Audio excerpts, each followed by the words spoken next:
È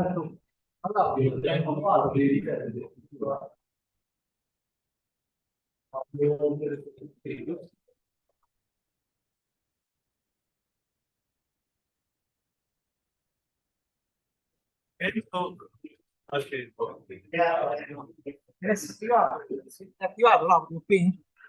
Lo zoom? Zoom? Tu, zoom, sì. Funziona. Qua dico, funziona l'audio? Sì. Che funziona?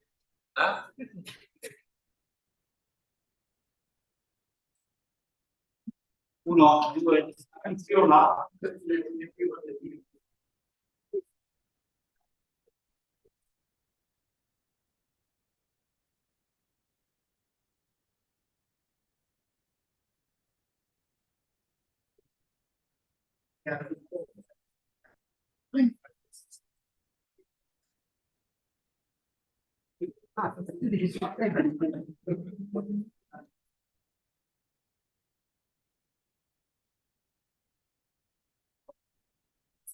Se la sa. Nie może, bo będą zdjęci. Co to jest dobre? Nie tak.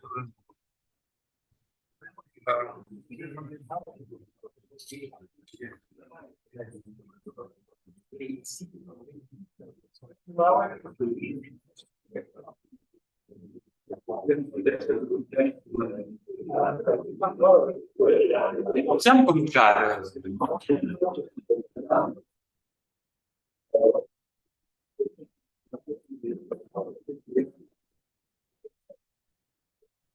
Very nice afternoon. Welcome. I like to say hello to all our participants, also online, also here in our 11, our of defense of doctorate of John Paul II here at the University of Angelicum.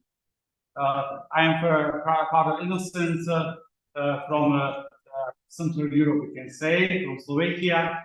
And I try at the first to give a word to our ambassador, co-organizer of our meeting, Marek Lisansky. Please welcome.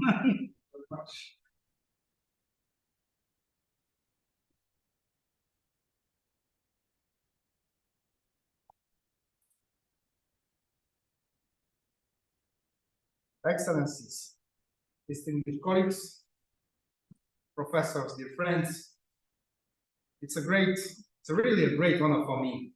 I'm very special and proud to have this unique opportunity to open a conference at Pontifical University Angelicum dedicated to 19th anniversary of Professor Michael Novak, perhaps one of the most interesting intellectuals of the 20th century, but for sure one of the most well-known Slovaks in the world, which was born on 9th of September 1933 in Pennsylvania as a grandson of Slovak immigrants, Michael John Novak and Irene Sakmar Novak, and remained for all his life a Slovak patriot and advocate of our freedom.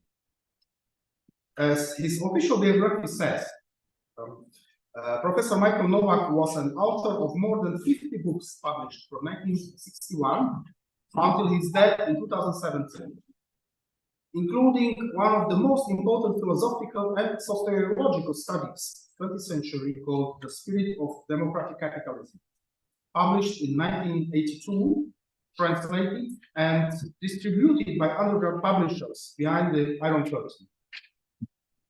Whole life of Professor Novak, this man of tradition, and close friend and collaborator of St. John Paul II and President Ronald Reagan, has been a story of deep religious certitude and intellectual independence.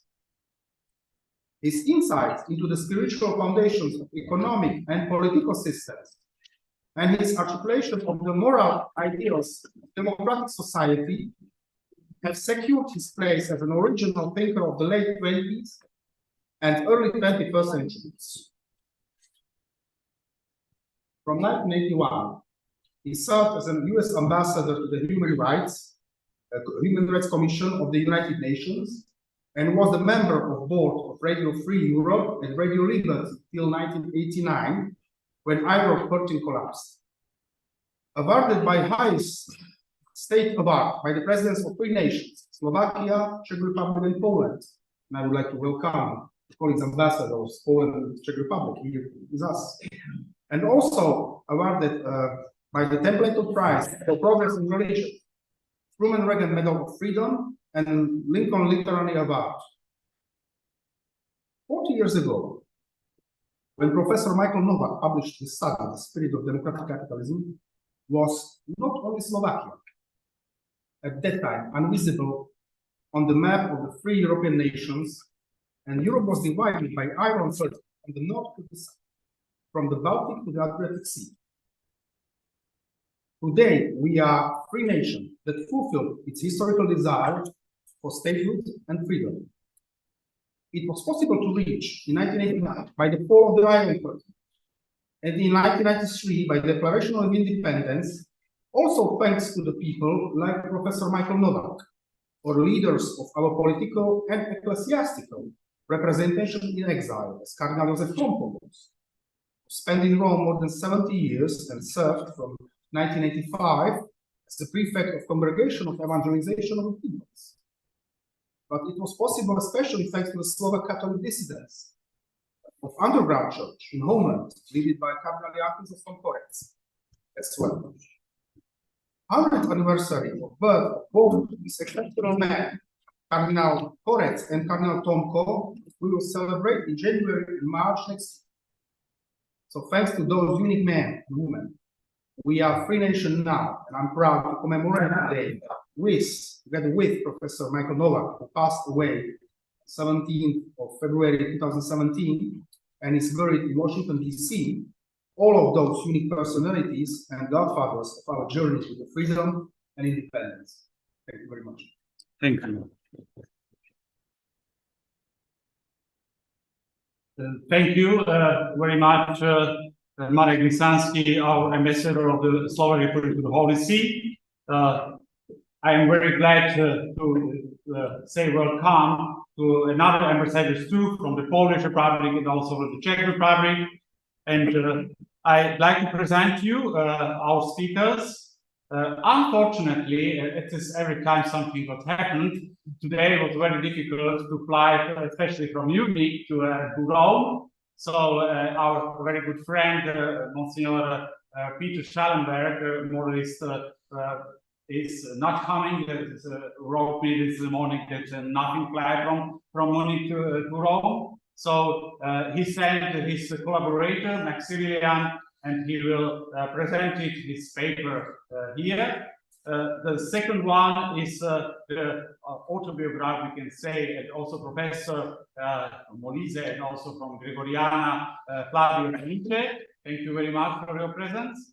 And the third one, I like to present the last one, the big, our collaborator, Angelicum Rocco Buttiglione, now from the Pontifical Academy of Social Sciences. And the third, very near collaborator of Michael Novak, and also a collaborator of a lot of universities in Central Europe, and now here in Angelicum, Professor George Weigel. Thank you very much. So I think we can start, and I tried, because this introduction was very nice from our ambassador, I tried to say only that Michael Novak was personally listened to by Pope John Paul II. They defended here in this aula his doctorate, and American President Ronald Reagan. His ideas have originated from Central European, Central Eastern Europe to Latin America. To understand Novak's work, it is crucial to know his origins, family, and environment in which he grew up. He was born on September 9th, 1933 in Johnstown, Pennsylvania, a coal and steel town. Novak's family history is a story of social upheaval. I see here my ancestors were serfs working for a nobleman who lived in Spiš castle in German Zipserland, Zips in today's Slovakia. All four of my grandparents were born in Slovakia and immigrated to America when they were very young. My father's family comes from the village of Dubrava, situated just below a mountain peak from which the ruins of Spiš Castle can be seen. Michael Novak wrote in 1991 in the preface of the Czech translation of his best-known book, Spirit of the Democratic Capitalism. My mother's family came from the small, high-altitude village of Brutovce. In the spring of 1900, a group of villagers gathered at the church of Brutovce to pray the rosary for 16-year-older Benedict Sackmann. The young man walked to Bremerhaven, Germany, where he was about to sail by ship to America. Before he left, he attached a cross to a tree by the roadside. In 1974, his grandson Michael Novak discovered it there, although the road has already led elsewhere. It was the last time the authorities of socialist Czechoslovakia would allow him to enter the land of his ancestors.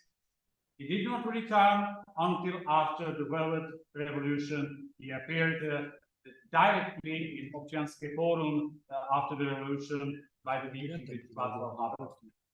What I like to say for us, especially for the people from the Central Europe, ideas of Michael Novak were very important after that what he was living before. I was 27 years old, engineer. I was secretly Dominican brother in this time, and I remember very good on this time of passivity, of a hopeless time for the future, and then the ideas of Michael Novak about ordinary life in freedom and progress in virtue. After St. Thomas Aquinas, it was very, very important for us.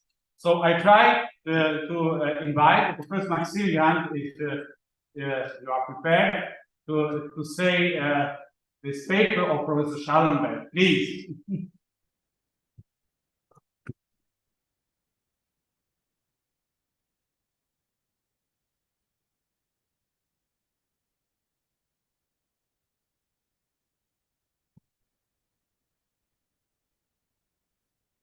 Thank you very much, everybody, for the opportunity to speak here today.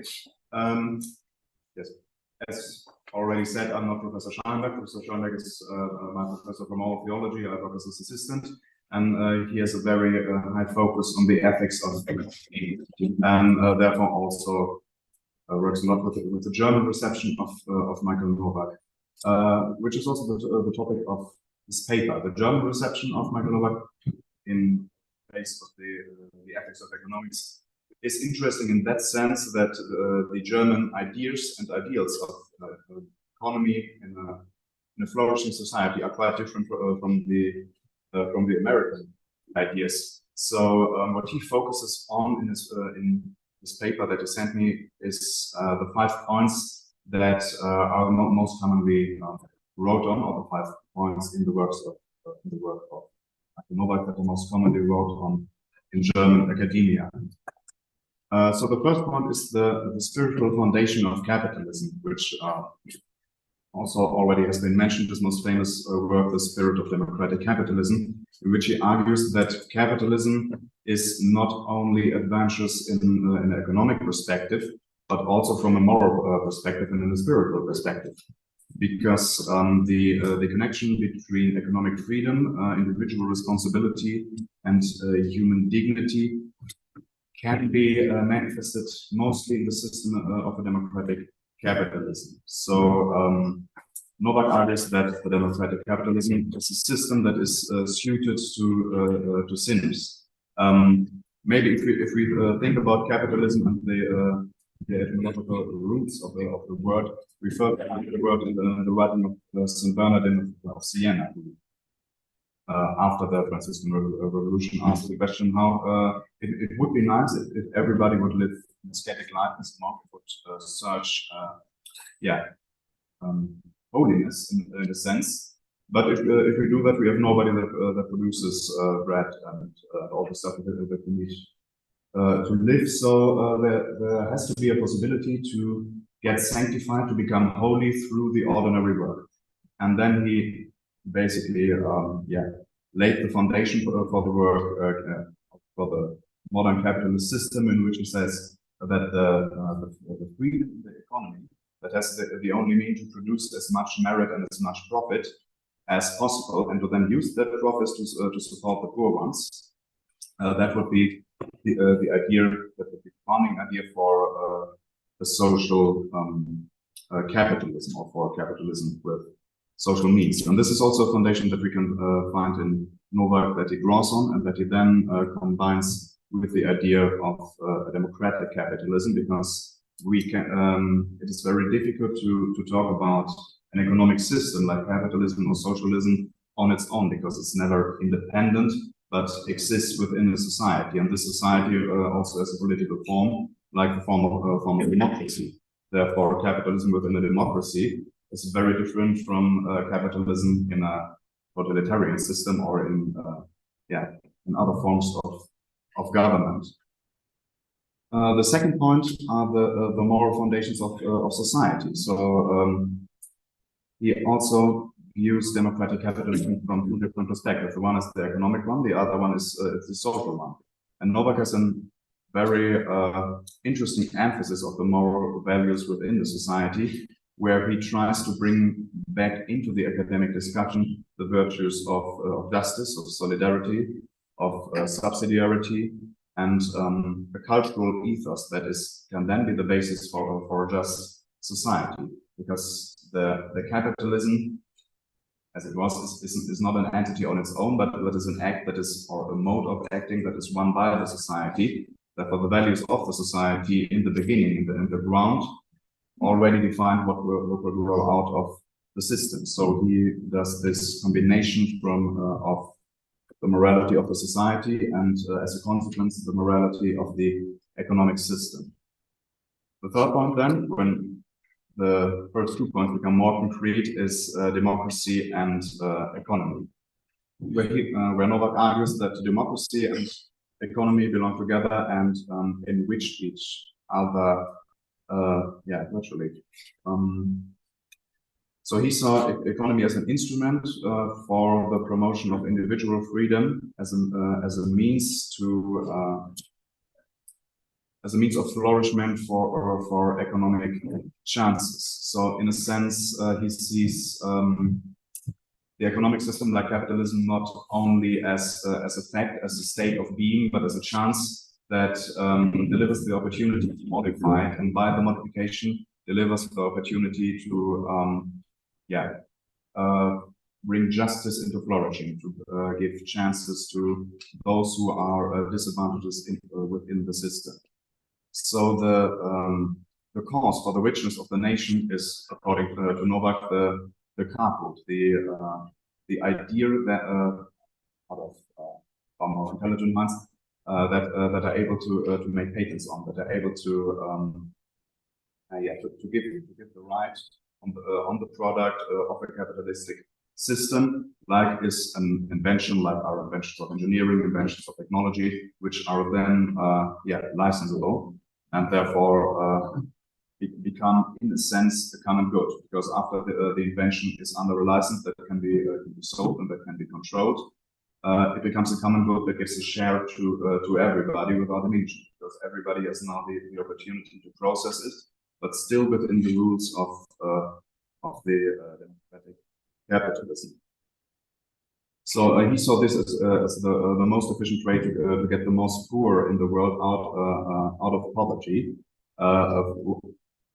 as a far better way, at least, than the socialist systems of his times, which failed in this aspect.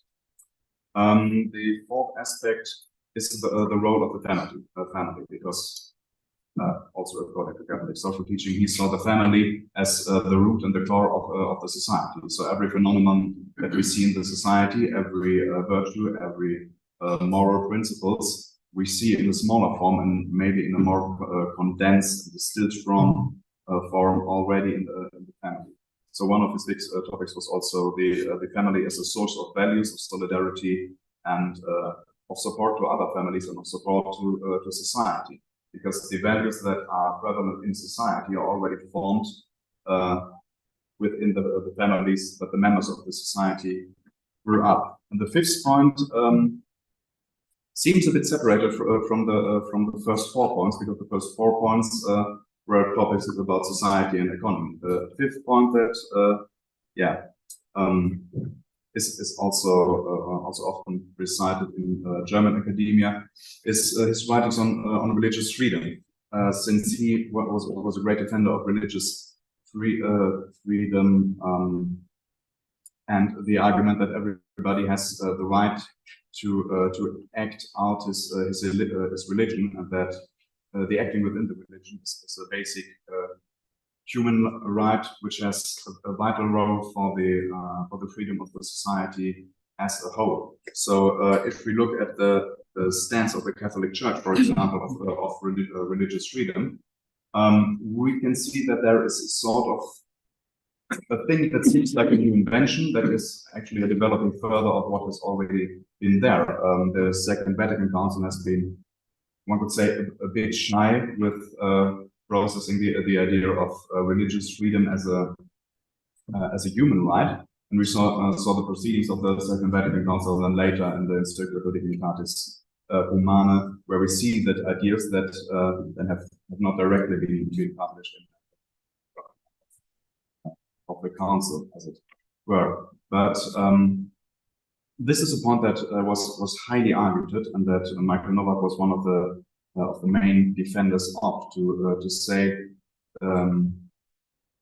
that every human being can only be, or is free by virtue of his conscience, is free to act out according to his conscience, and to act out in the religious way also according to his conscience, which is a point that is also prominent in Thomas Aquinas in some sense, and then later becomes more prevalent most famously in the American idea of religious freedom, and later John Courtney Murray, who was also a friend of Michael Novak. So this would be the 5 points. The 4 points on society, on the moral values of society, of capitalism, and of the values behind the capitalist system, which can be all condensed into his work of the idea of a democratic capitalism that is built on the foundation of a just society, of a society that is formed by values, by virtues, which have been fostered in a step before by the families, and then in the end act into the system of democratic capitalism, in the sense that the merits and the profits of this capitalism is used for the benefits of the poorest of society. 2 minutes, okay. So this may be a bit rude, but the last 2 minutes then I have to spend with another 3 points, but there are 3 points of critique from a German perspective to So from the German perspective, many scholars in academia argue that Novak idealizes the capitalism and doesn't really go into the negative consequences of some economic practices. So if he puts his focus on the spiritual foundation of capitalism, the issue is that we often overlook the social injustices that appear within a system, because we are idealize the moral foundation of the system, and therefore in a sense glorified in an unjust way, which is not a bad thing in and of itself, but becomes a bad thing if we overlook the problems in that sense.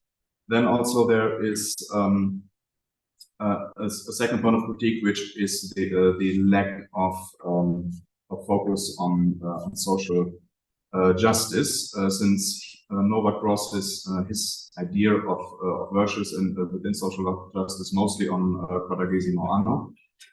Well, this isn't really common in German academia, and therefore leads to a lot of confusion. But that's a different point. And finally, since Novak also worked as a diplomat, one of the main points that his critiques in Germany have is his support for the Iraqi war in 2003, which has been judged by the papacy as well by the US bishops, but tremendously supported by Michael Novak. So this is to give a short overview. Last sentence. Okay. To give a last sentence, the reason why maybe the German perspective on Novak could be an interesting topic to put further research in is that the German idea of capitalism isn't a limitless capitalism that solely produces profit and then is set up by the poor, but is what we call soziale Marktwirtschaft, of a social economy that isn't by name a religious thing, but draws heavily on Leo XIII and Warum and the Catholic social teaching, which in a sense has the idea that the capitalist system has to be formed in a way that everybody has for free the possibility to have access to all the goods that he needs in order to survive or in order to live a dignified life. So one could say in a nutshell, polemically against this German system, that it is socialism up to a degree where everybody has everything that he needs to live and to survive, and after that degree it's free capitalism, and as we know it from the American system, but it's basically the American system set on a foundation, which is why the German scholars often have a different view on the writings of Novak, because that is a point that he, in some sense, has through his drawings from St. Bernardine and the ideas of the Christian capitalist system, but in other senses doesn't have, because he acts out the idea differently. So this is what I draw out from the paper that was given to me. I hope that it was enlightening.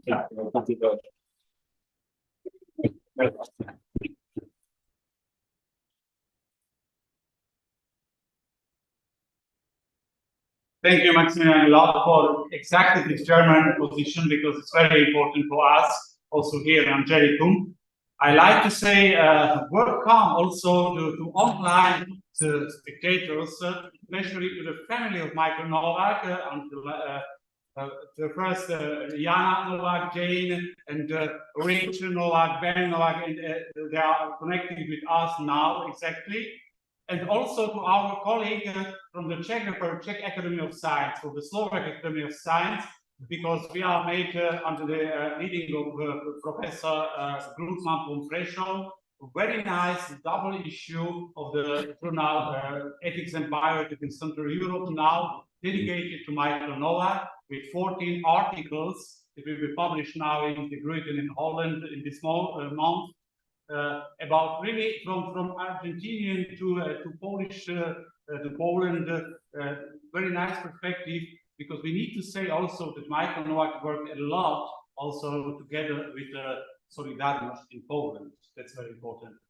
It is possible to ex-senatore Rocco Buttiglione to come here and to say something about his experience with Michael Novak. Please, welcome.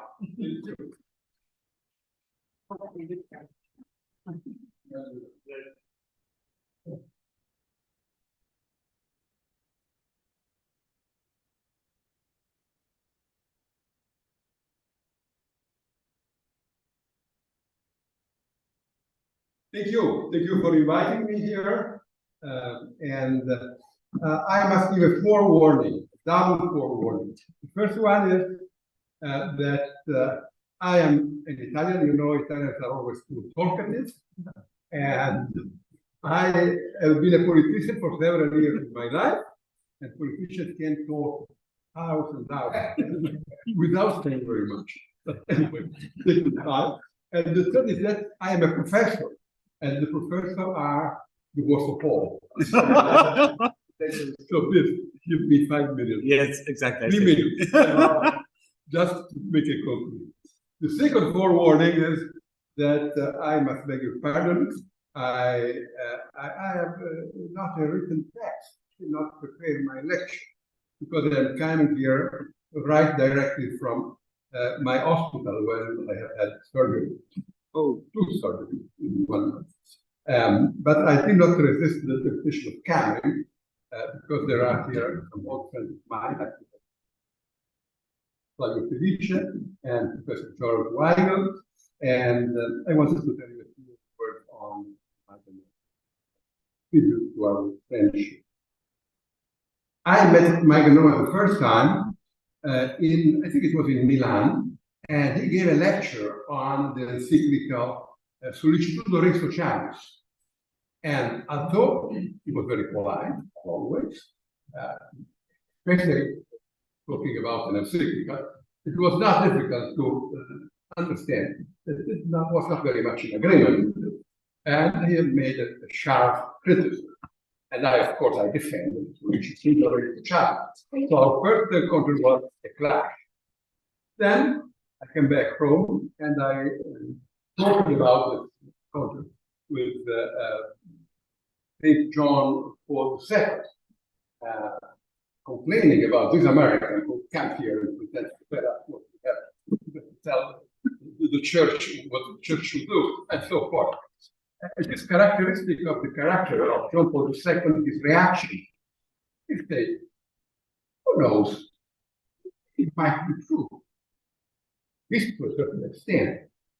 There's something more of him.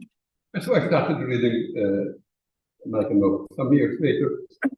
And here to say that John Paul II had not understood the United States. I told him to John Paul II. And he said, oh, and later they met.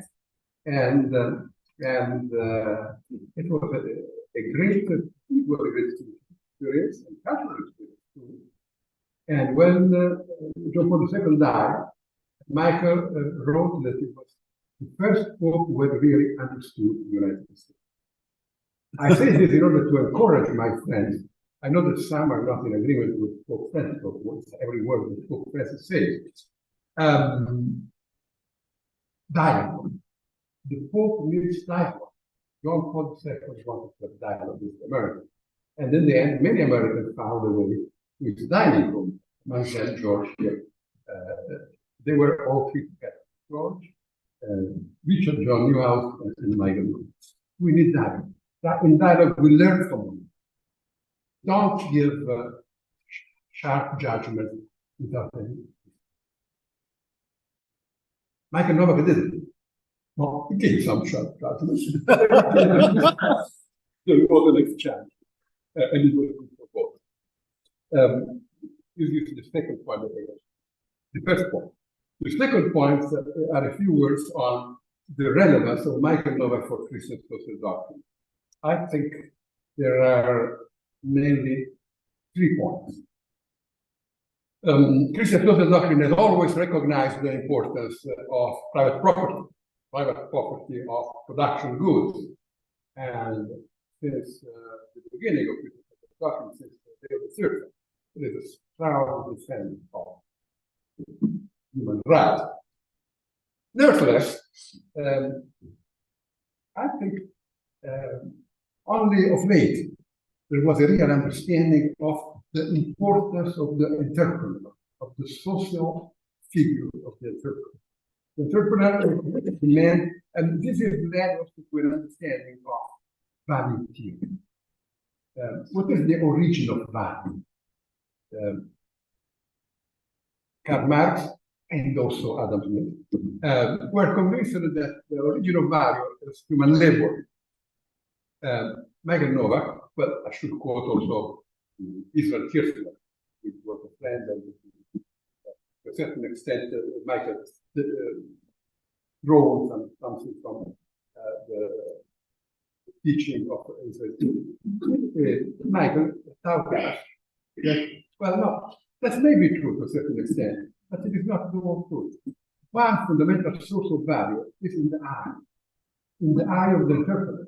The entrepreneur sees the possible production combinations, how some raw materials, some manufactured goods, human labor can be brought together in order to produce something that responds to some human needs in such a way that people will be ready to pay a price for it.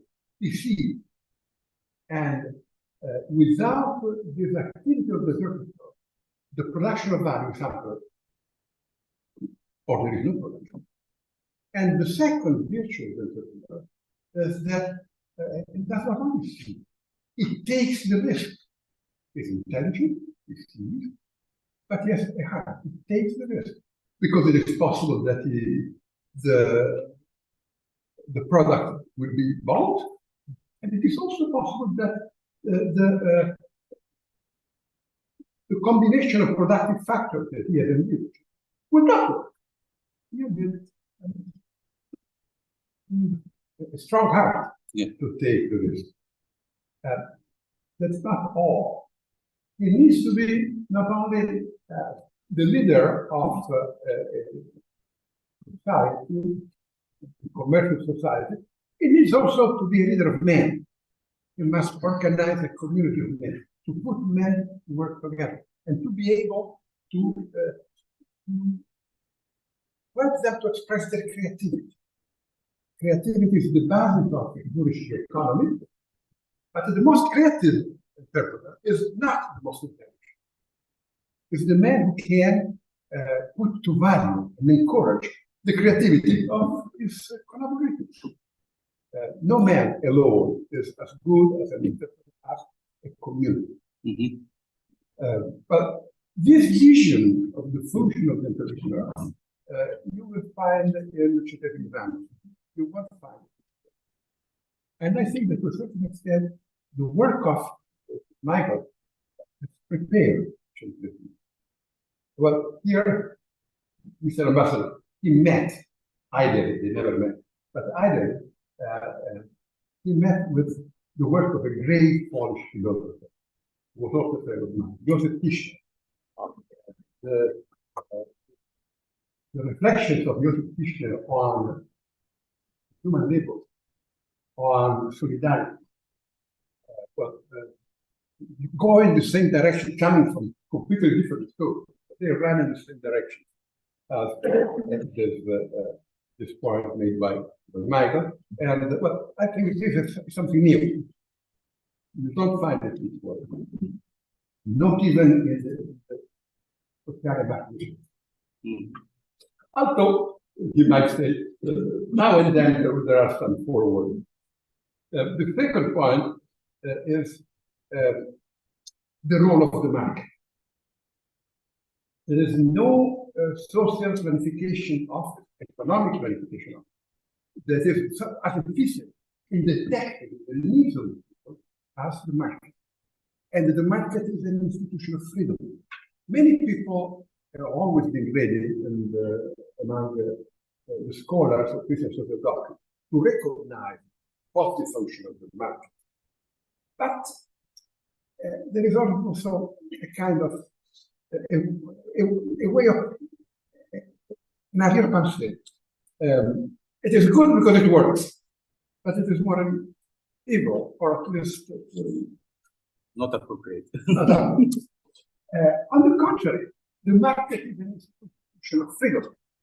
And at the base of the market stands the contract. That is the encounter of two free wills who wants the same.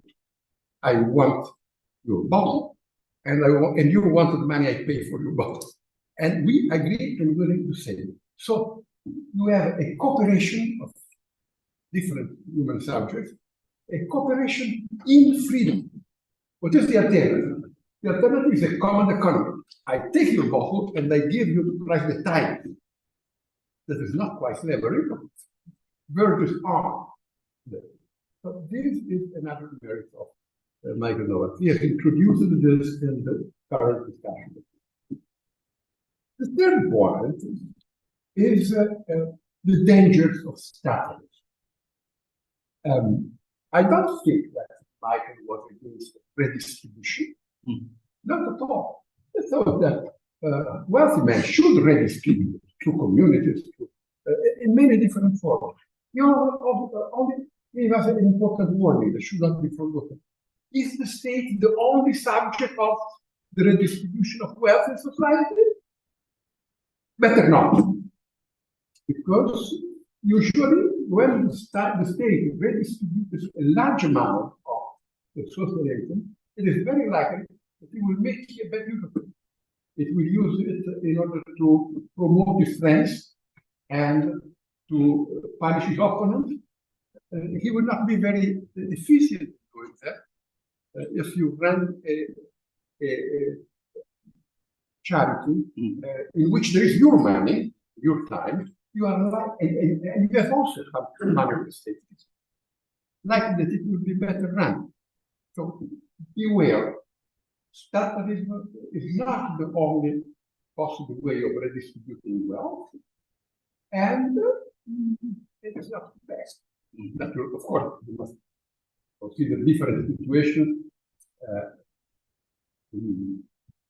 Different situations demand different means of action, but nevertheless, in general, you should always consider that state redistribution is not always the best form of redistribution.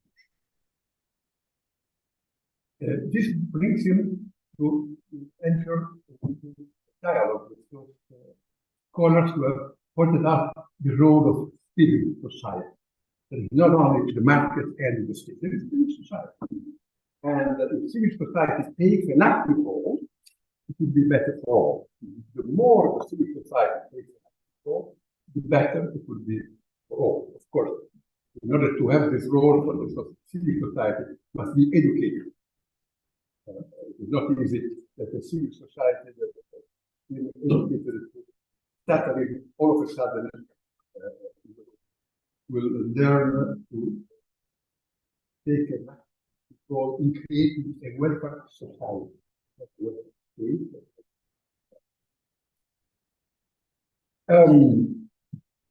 Another friend of mine, Professor Massimo Borghese, has written a book in which he criticizes strongly Michael.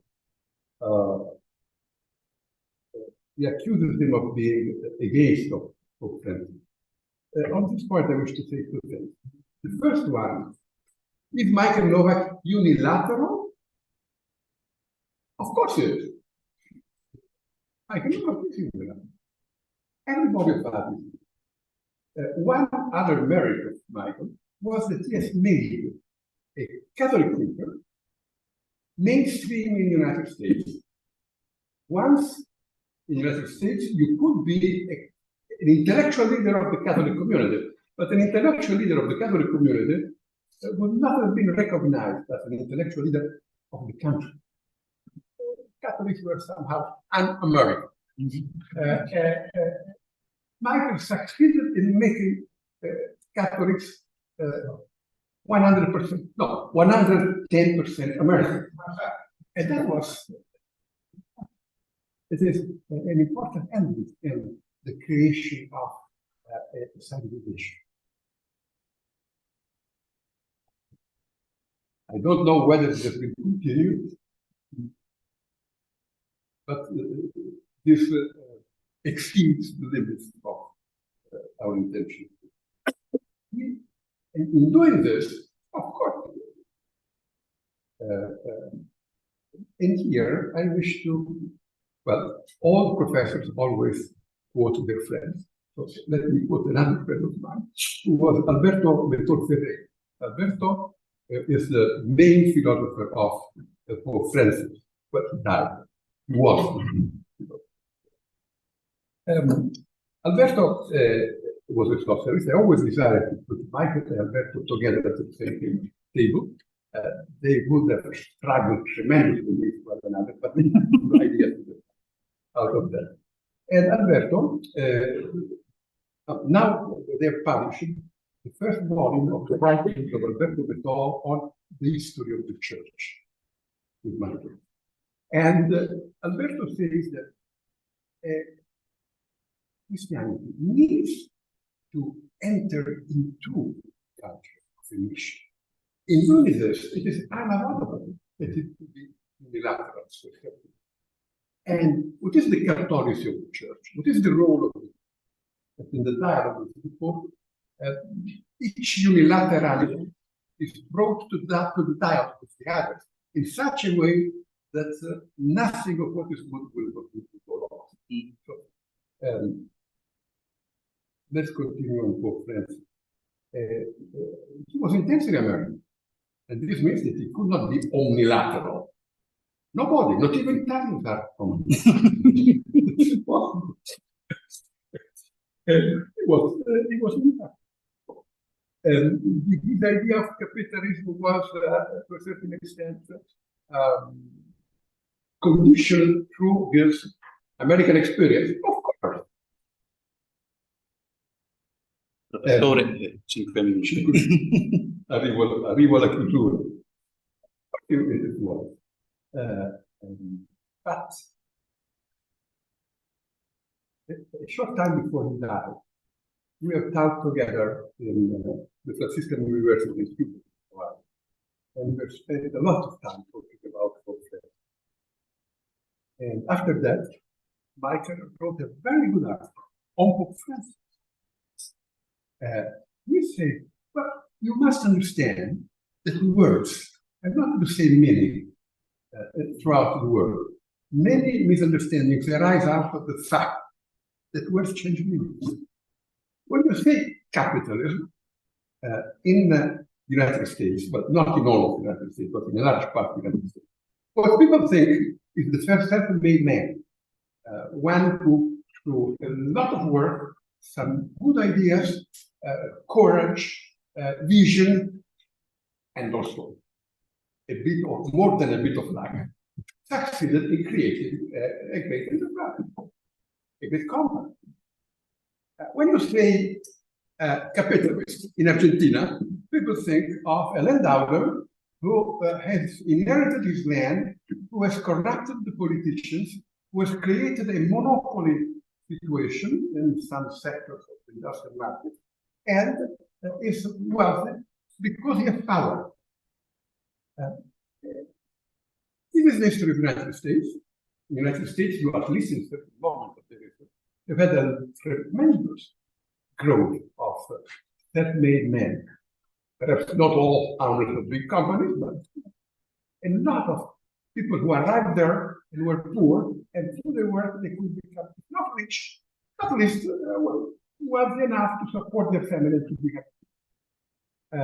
In Argentina, this is not in many countries, we must learn to understand each other, and we must learn how can we find paths to development that are the best. Paths to development based on state intervention did not work very well. We know that instruments of the market economy have helped people grow. To grow with these equalities, yes. And then you, church, the ministers, should preach to the people the need of redistributing, not always to the state, better if through their own achievement and through the channel that they create. But, well, your Michael was unilateral. And we must bring in a dialogue with people who come from different experiences. And if they succeed in understanding each other, then we make one further step forward towards a more a Christian social doctrine that corresponds more to the intentions of the church. And up to now, there is a problem. The dialogue that existed between John Paul II and the Americans does not exist, or not. It's not equally intense. Between the Americans and and every one of us should try to give a contribution in order to make it more possible Easter that would be fruitful for the church and for all of us. Excuse me for the time taken. Thank you.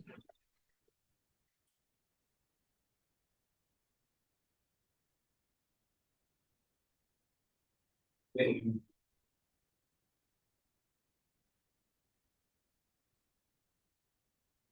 So I don't know why, but I think this is really very salvific and prophetic message what you said now.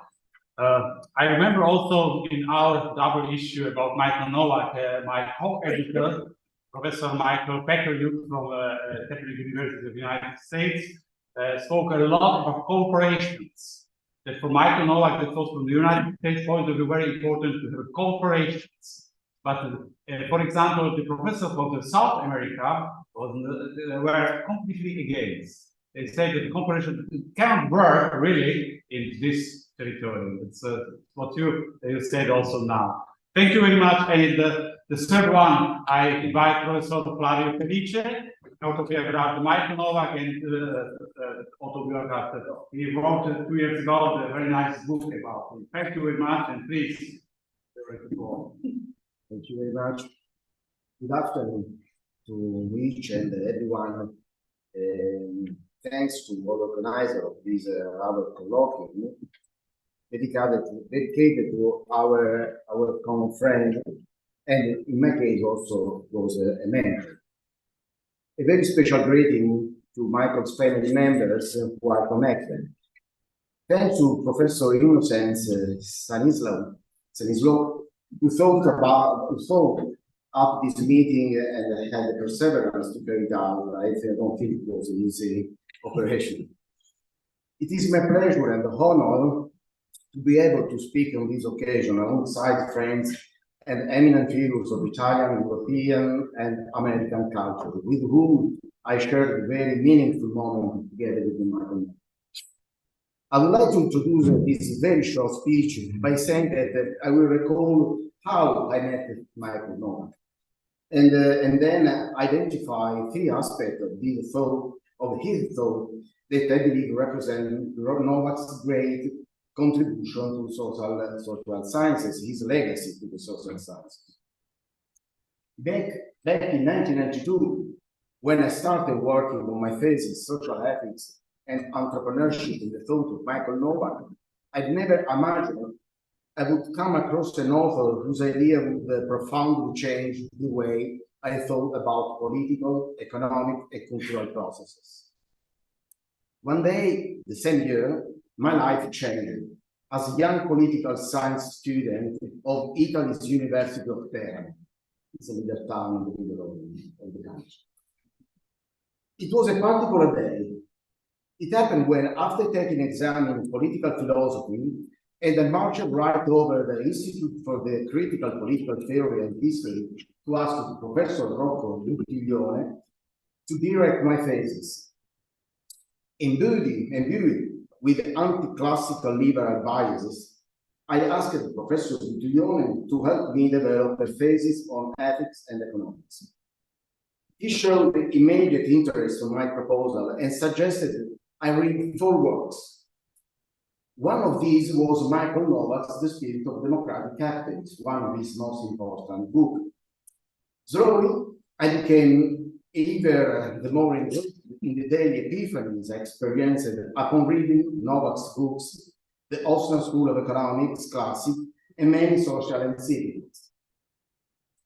As I was preparing to turn my thesis outline together with Buttiglione, I decided to target my focus on Michael Novak's political and economic philosophy.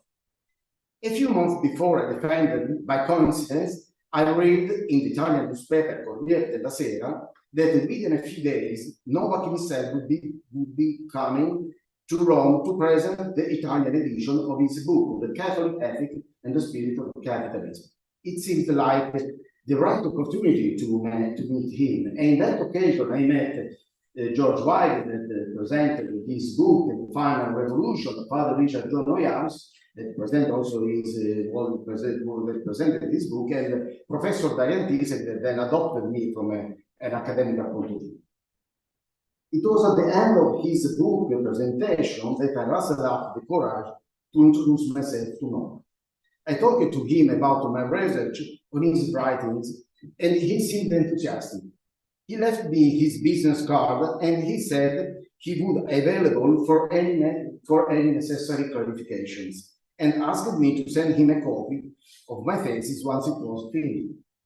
After I turned my thesis, I sent a copy to his office in Washington, D.C. at the American Enterprise Institute, Novak wrote saying that he had greatly appreciated my research and proposed that I come work with him as a visiting scholar. I happily accepted the position as an Abramson fellow at the American Enterprise Institute and would contribute to a research project called Investigating American Social Thought. I arrived in Washington, D.C. on September 8, 1996. 3 days later, I got set up in my office right next to Novak's own workspace and that of his closest collaborator back then, Brian Anderson. Regarding my research and acquaintance with the cultural milieu revolving around AEI, American Enterprise Institute, one of my best memories was participating in the Fire of Invention lecture series, hosted by AEI. It was during these meetings, attended by about 30 scholars and business leaders, that Novak reported on the result from one of his studies on business and civil society. His talks were later edited together with the discussion content, forming chapters of a new book under the same title of the lecture series, The Fire of Invention, Civil Society, and the Future of the Corporation. Toward the end of this, my first experience in America, I promised Novak I would collaborate in his bridge building among the political, economic, and cultural orders. I said I would be willing to work under his mentorship, Novak being the leading exponent of this particular synthesis while helping to build up the civic culture of Italian classical liberal Catholicism. So we immediately go to work, following my own intention and looks of Novak, while uniting that Novak liked to call the Catholic Whig tradition to that of Italian classical liberal Catholicism, as embodied in the thought of Antonio Rosmini and Luigi Sturzo. We published Italian edition of some Novak's key works, L'impresa come vocazione, Business as Calling, a collection of essays titled Spezzare le catene della povertà, Breaking the Chains of Poverty, Coltivare la libertà, Cultivating Liberty, Il fuoco dell'invenzione, Fire of Invention, and at the last, Noi voi e l'Islam, The Universal Hunger for Liberty. Particularly regarding the historical and cultural context, I would like to mention how Novak thought develops during his passionate and most original research, while trying to establish and renew the relationship between the entrepreneurial spirit and the Catholic Church's contemporary social doctrine, as John Paul II had begun in his encyclical Labore et Exercens, 1981, Semplicidure Socialis, 1987, and Centesimus Annus, 1991. The historical and cultural background shows by why Novak calls for the need of each generation to find its own Bible fulfilled, while responsibly choosing to uphold the principles on which free society are built, since both democratic systems and free market suffer whenever these moral principles are in crisis. Now, a first aspect I would like to emphasize, according to Novak thought, is related to the idea of order and history. The emergence of capitalist systems and their ability to withstand crises that arise with them, as for example, when the wealth they are capable over time causes certain forms of corruption.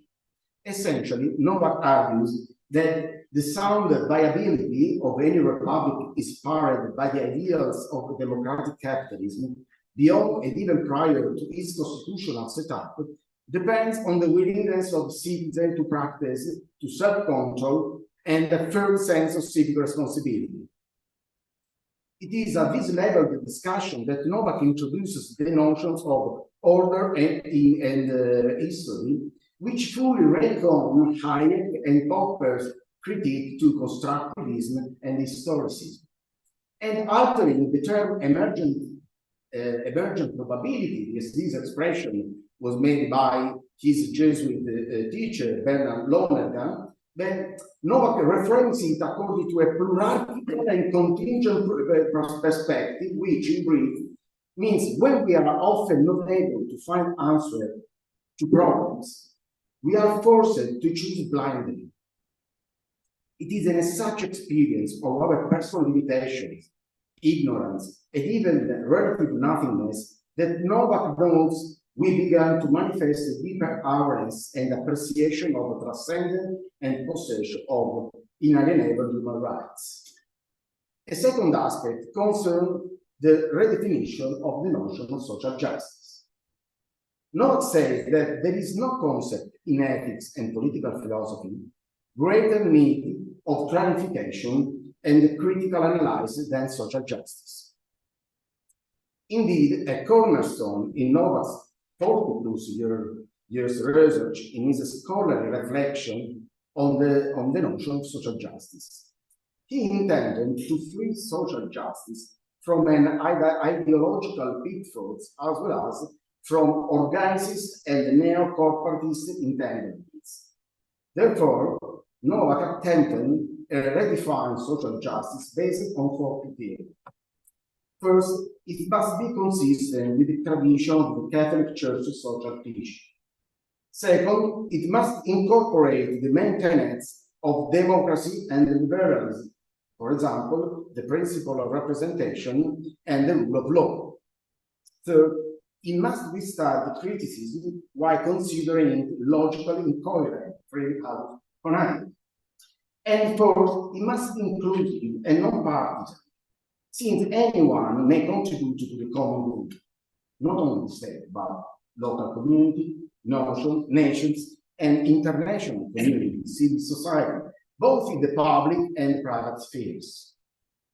Lastly, Novak places the principle of subsidiarity at the very heart of its attempt to redefine social justice, but in its vertical, both in its vertical and horizontal dimensions. Now, a third aspect. The third aspect is that of business as a calling, the title of one of his most important and successful books. It's one of Novak's essential theses woven to his entire body of research and to which he devoted much of his intellectual life. His perspective on enterprise is that among the orders that participate in the subsidiary articulation of free society is the community of entrepreneurs. Novak theory of entrepreneurial action takes into consideration certain cardinal values and gives the entrepreneur often as their own specific contribution to the building of a free civil order. These virtues are creativity, love of community, such as solidarity, and practical realism. It is in this theoretical context that Novak acknowledges that the cultural leadership role played by John Paul II, who in his 1991 encyclical Centesimus Annus offered a view of business culture and the free market that was disengaged from utilitarian interpretations and entirely in keeping with the tradition of the Catholic social church. Doctrine. The political relevance of this perspective is clear. Entrepreneurial virtue also depends on the fact that citizens are not mere subjects. Hence, they are called not only to promote their own flourishing and that of their loved ones, but do so as a sovereign ruler in their direct responsibilities for realizing the common good. Being free and sovereign citizen entails first and foremost reliability, assuming one's duties while aware that the essence of freedom is self-determination, that is, the inalienable ability of the person to assert that he is capable of making his own decisions. To conclude, I will briefly mention Novak's influence in the social sciences and the square public opinion, above all, of course, in the Italian public opinion, and this is also my personal opinion. Attempts have been made to assess the situation and consider the many criticisms thrown at Novak, especially from various, what I call various traditionalist Catholic circles that frown at Catholic being promoters of the democratic and classical liberal idea. These are the same traditionalists who often find refuge in models based either on a far from idyllic past, on a pretentiously constructed future, who hopefully fall prey to the cruelest of ideologies. Indeed, Novak was, in my opinion, one of the greatest interpreters of social pluralism. He was a standard bearer of Sturzian plurality, the principle of plurality from Luigi Sturz. This implied his uncompromising rejection of utopianism, as well as certain forms of social reductionism that tend to cherry-pick one of the three systems in his balanced approach: a rule of law-based democratic society, a free market economic system, and cultural political pluralism, free from hierarchical and standardized higher authority. On February 17, 2007, Novak passed away. I remember I had spoken to his secretary, Elizabeth Shaw, only a week before his passing, since he said that since we had set up a date to meet for a set of seminars beginning on March 8 in Washington, D.C. at the Catholic University of America's Business School.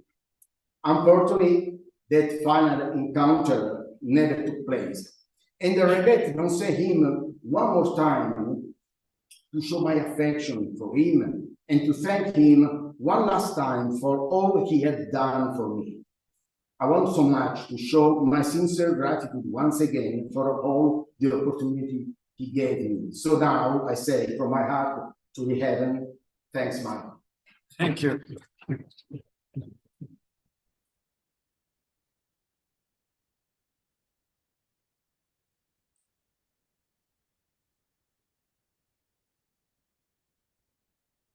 Thank you very much, Professor Flavio Felice, for this very nice contribution.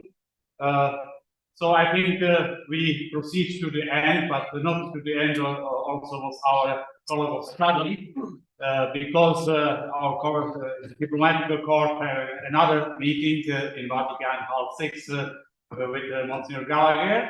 But we have also, after the last contribution of Professor Weigel, I try to invite you, everybody, to our cafeteria behind me, some meters. They prepared also refresh what is offered by our rector of our university. So, Professor George Weigel, for is yours.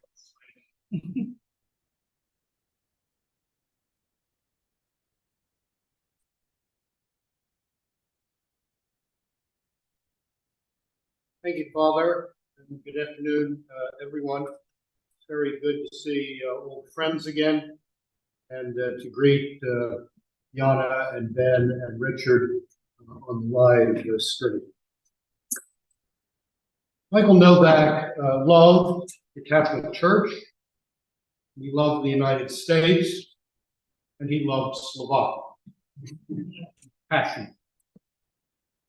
When he died, both the church and those two nations lost one of their most imaginative and accomplished sons. Groundbreaking theorist in philosophy, social ethics, religious studies, which we have not touched on, ethnic studies, which we have also not touched on, and economics. A brilliant teacher, winsome journalist and apologist, great defender of freedom as both ambassador and polemicist, man of striking energy and creativity, some of whose books will be read for a very long time to come, and in many languages. In pondering what I might offer this colloquium, however, my thoughts turn not to Michael's scholarly and literary accomplishments, which others have rightly celebrated here, but to various adventures we shared. Some of them may shed light on aspects of his character that might have escaped the attention of his admirers, as they certainly escaped the attention of his detractors. Shortly after The Spirit of Democratic Capitalism was published, I arranged for Michael to address the dinner meeting of the 20 top executives what was then the largest bank in the state of Washington, Seattle First National Bank, in the days when Seattle had not become a contestant for the most politically correct and woke city on planet Earth. Testing that in Portland, Oregon at the moment, but it's a close. I doubt that many of the leaders of that bank imagine themselves to be anything but bottom line businessmen, skeptical of intrusions by intellectuals into their domain. Yet within a half hour, Mike had them thinking of themselves and thinking of free enterprise in an entirely new way, as a moral system, a human ecology, in which habits of the mind and heart counted for as much as balance sheets. Terms like sin, pluralism, practical wisdom, and the communitarian individual were not staples, I don't think, in the executive dining room conversations of that bank before that night. But over the course of 3 hours, I saw Michael Novak make men of financial and economic power think, and think of themselves as called to a noble vocation, subject, like all other vocations, to temptations, and very much in need of redemption.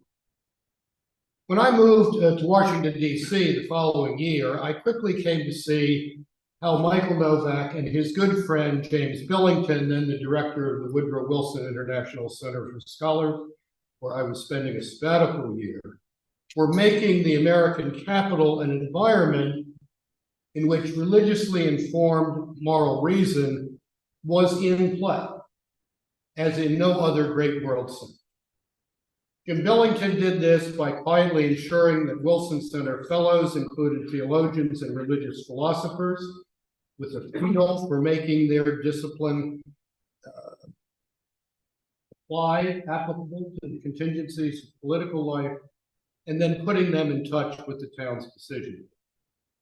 Michael did it by being himself in conversation with a wide range of Washingtonians, and by helping make the American Enterprise Institute a think tank, excuse me, where what I might call the software side of the democratic project was scrutinized for its weaknesses, and where possible improvements informed by the biblical view of the human person were imagined.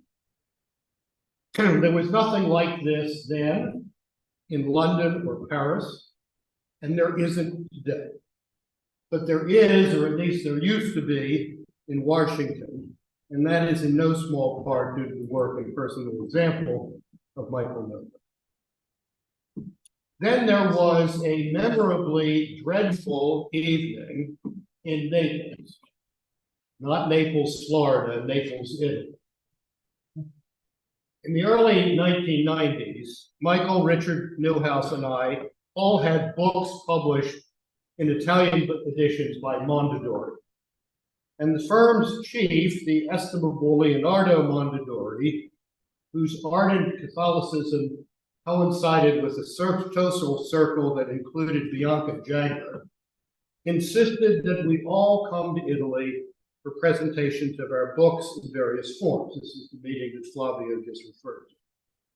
The Roman event, presenting our translated books geared to the Italian press, took place in the Collegio Teutonico inside the Vatican, and was my first introduction to the fact that the border between fact and fiction in Italian journalism is, to put it gently, porous, and in some instances, non-existent. Richard was talking about his book on John Paul II's great encyclical, Centesimus Annus. Michael was talking about his new book on Catholic social thought. I was talking about my book on the role of the Church and the Pope in the collapse of European communism.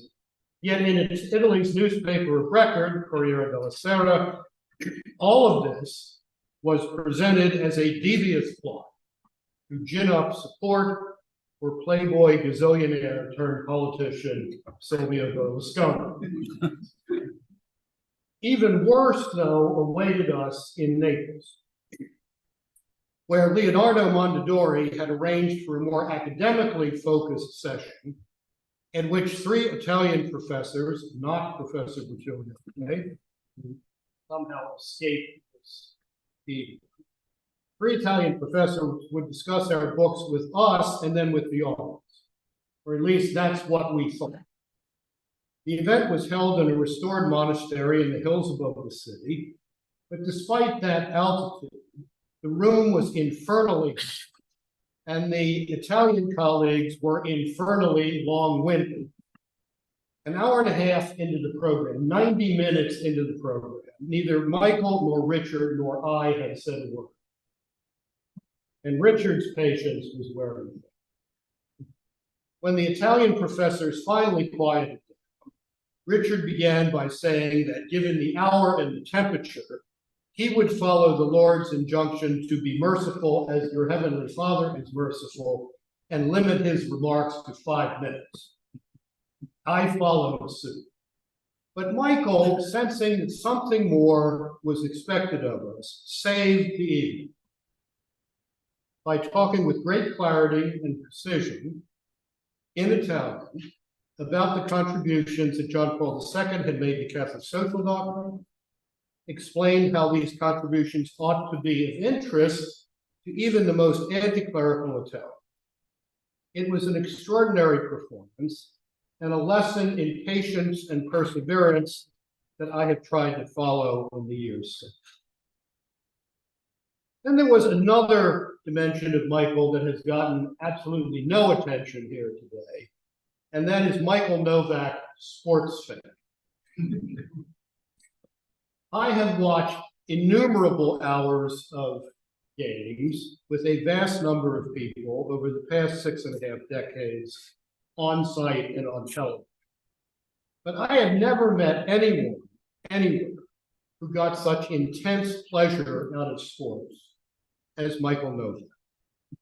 And not intense in the sense of clenched jaw scowl, but intense as in sheer pleasure, as if you're participating in some proleptus of the game. Michael being Michael, that passion for our games overflowed into his writing, including the book, The Joy of Sports. It was a book replete with insights that could only come from a passionate fan who had played the games himself and then thought seriously about them. As some of you know, baseball has no clock. There's no clock. That freedom from clock time, Michael wrote, was a signal of transcendence, as well as baseball's unique combination of individual achievement and team play embodied a notion that has been cited here many times before, the communitarian individual. Only Michael Novak could have described American football as, quote, the liturgy of the bureaucratic state.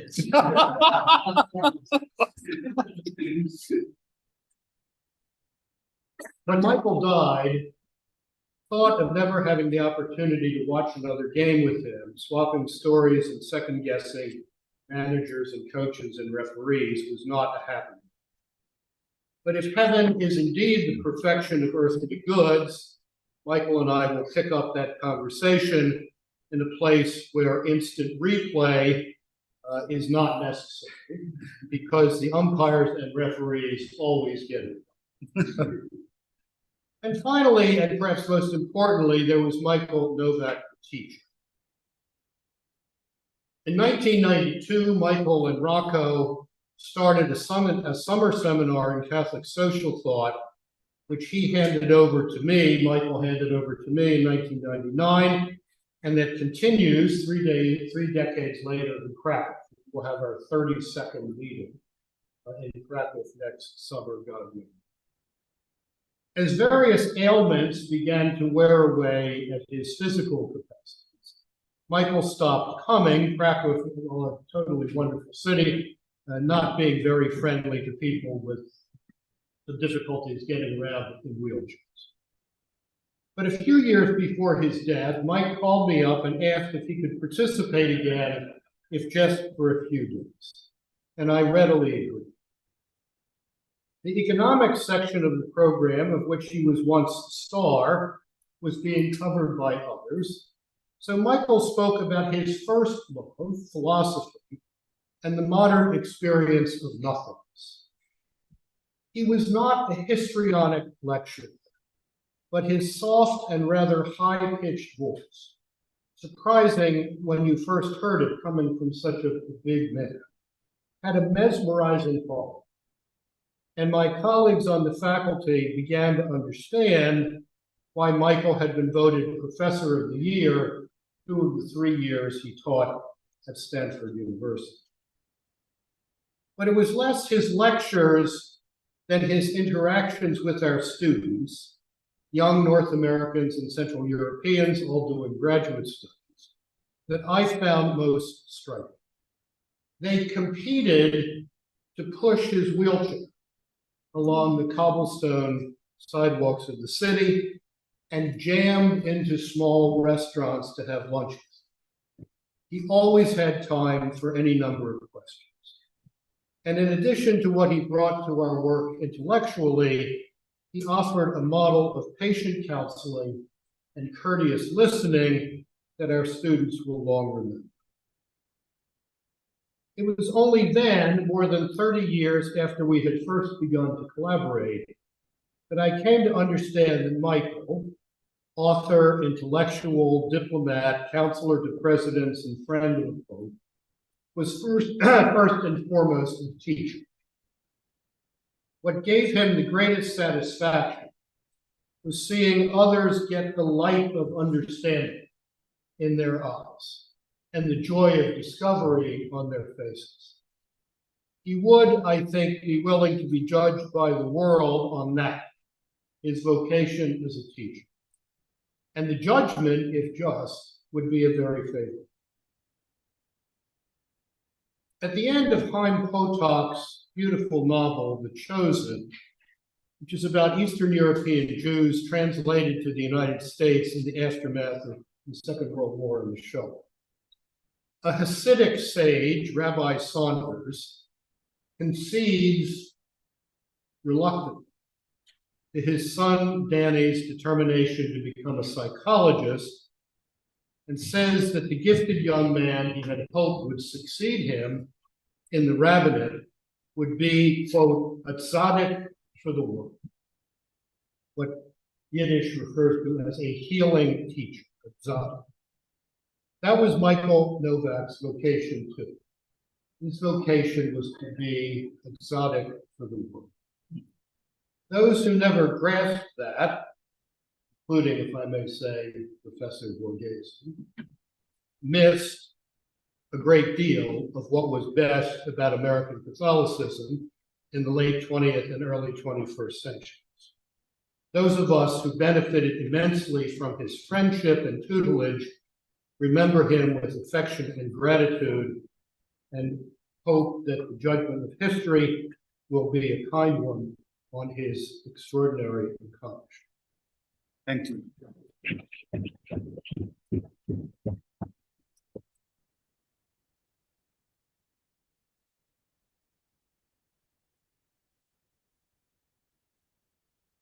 Thank you very much, Professor Weigel. So we have still 5-6 minutes if you try to question for this journey of study, for this colloquium. I don't know if someone try to say something or a question. Please, okay. Because we are also online, please. Yes. No, I want to say thank you to the professors and about the great figure of Michael. And one thing I would like to say and to know, you want to read, is well, Michael Novak find all the sources, inspirations to write and also to publish all the knowledge regarding more theology and ethical, economic aspect of his own discourse. And I don't see any presentator mentioning the role of the aggiornamento of Council Vatican II. So I would like to know what is the impact of the Vatican II on the work of Michael. Thank you so much. Please, perhaps I can address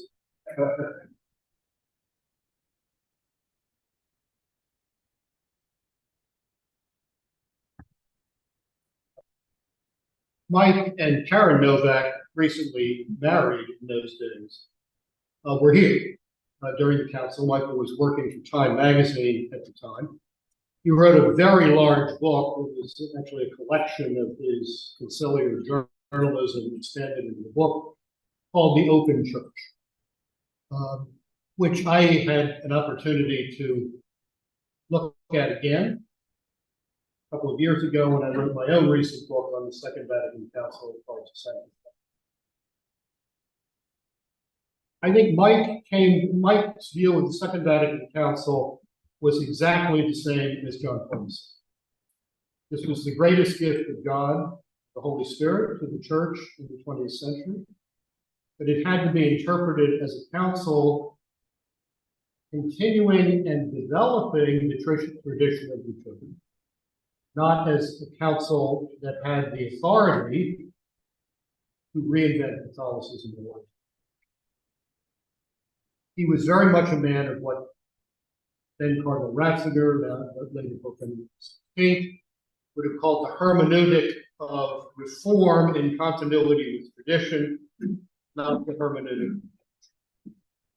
Or to use a present term, Mike understood Catholic Church does not do paradigm. Catholic Church does not. If you think the Catholic Church does not do paradigm shifts, does do paradigm shifts, you need to go back and read Thomas Kuhn, who invented the notion of paradigm shift, playing certain scientific. What the Church does do is develop its self-understanding, what John Henry Newman called the development of doctrine. He articulated 7 notes for telling an authentic development from an inauthentic. That was the whole program, as I understand it, of John Paul II and Benedict XVI, was to give the council authoritative interpretation as a council of reform and renewal, development, and continuity with tradition. And that is certainly what Michael and I and others have tried to do in the States over the years. So he was deeply influenced by the council, but not the council of the media, even though he was in the media. He, if I may say, transcended that existence. And did write, for example, a very important and beautiful and still worth reading book on the Nicene Creed. Thank you very much.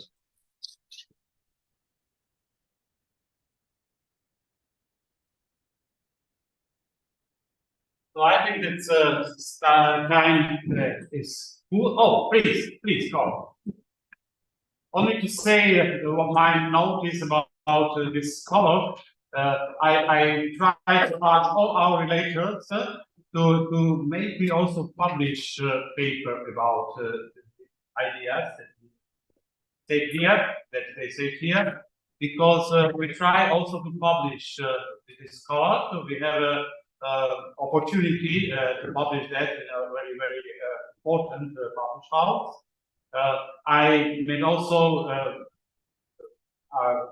questionnaire about another professor. They like to come with us, and I received some and other papers too. We have a deadline for the abstract in the December 15, and so I will ask everybody to also to make these ideas, these very important ideas, also in paper form to have also something after.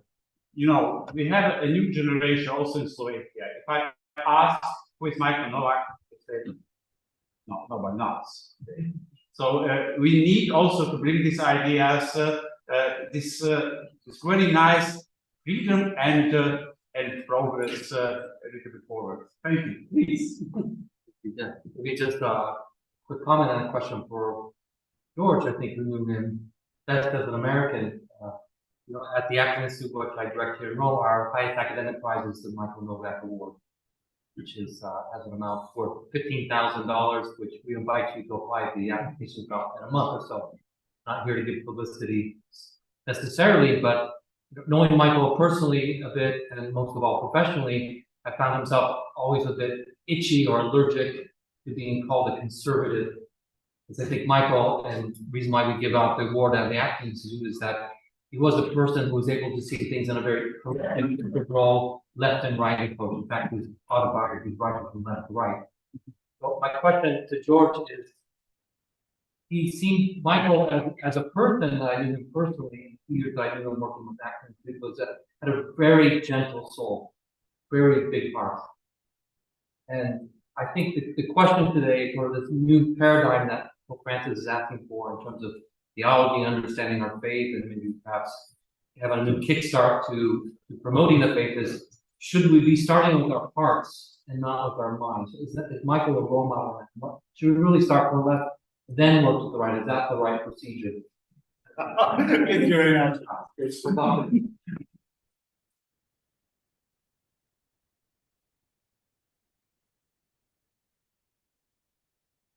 Thank you, Michael.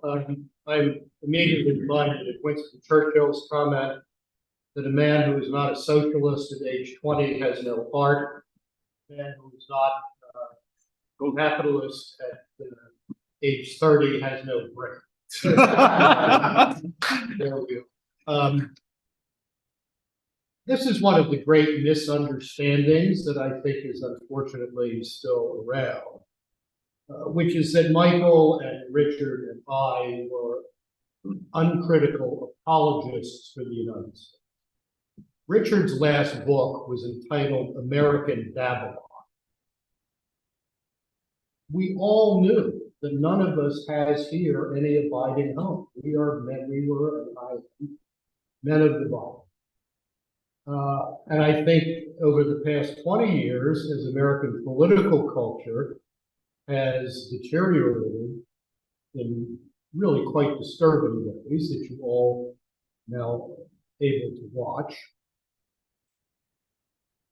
the three of us became much more critical, much more intensely focused on the roots of these problems that manifested themselves as intolerance, inability to dialogue, hyper-partisanship, politics as performance art rather than actual legislative and executive achievement.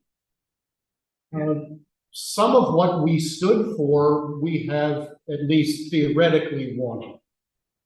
All three of us were deeply involved in the pro-life movement. The Supreme Court's decision last year, reversing the court's mistake in Roe versus Wade, was the accomplishment of an enormous number of people that I think Michael and Richard would have found as satisfying as I did, because we know that some of those justices were men and women formed by a deep sense of both constitutional rectitude and moral service.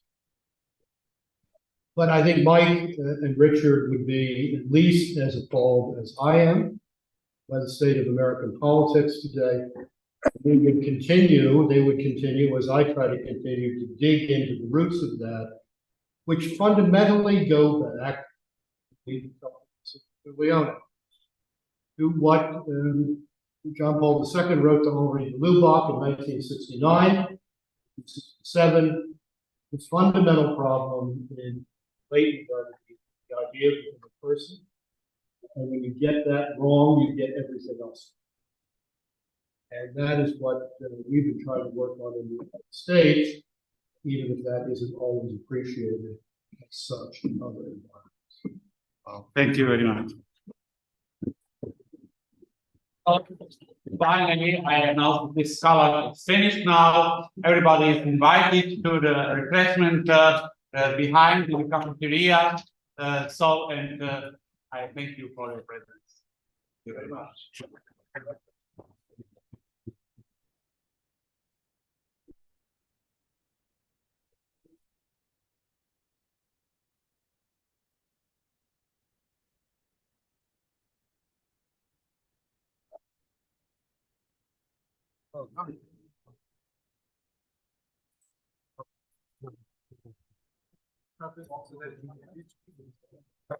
Via.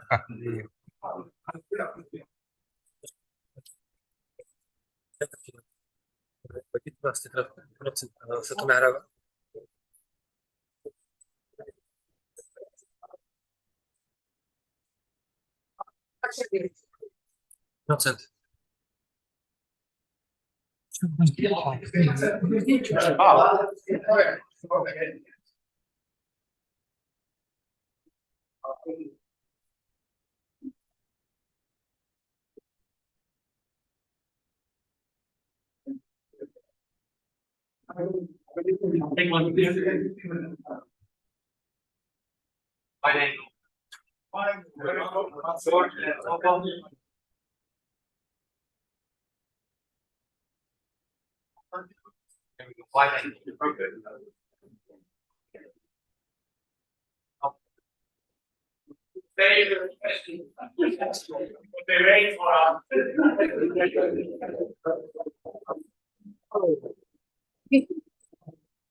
Se chiude,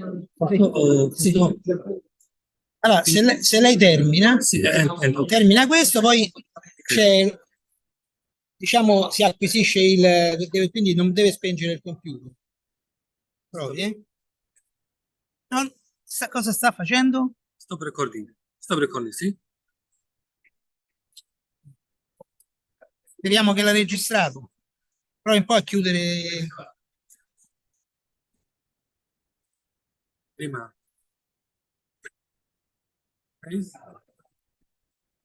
Termina così.